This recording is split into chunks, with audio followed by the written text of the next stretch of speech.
I'm Elliot Kleinberg, author of the Civil War historical novel, Peace River. I am at Ford's Theater in Washington, where in a matter of seconds, the end of the Civil War leaped from triumph to calamity.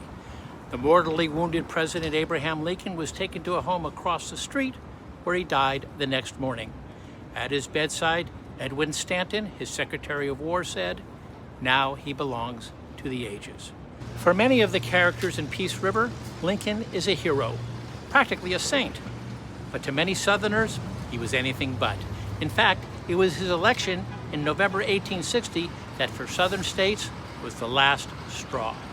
Southerners believed Lincoln would stop the expansion of slavery, which they considered a right.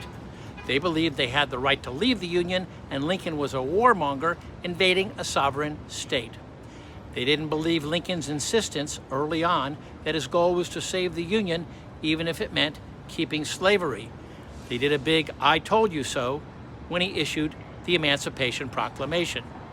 At the end of the war, they didn't believe Lincoln's call to bind wounds and make Reconstruction less iron-fisted, treating the South more like a wayward child than a beaten enemy. The irony being that, at least in the short run, the North would be more vindictive than Lincoln would have been. 2 days after Robert E. Lee's surrender, Lincoln spoke from a White House balcony.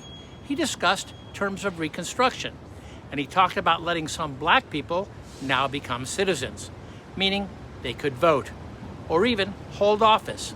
For many Americans, not just Southerners, this was unthinkable. One of those in the audience said, "That's the last speech he will ever make." John Wilkes Booth was true to his word.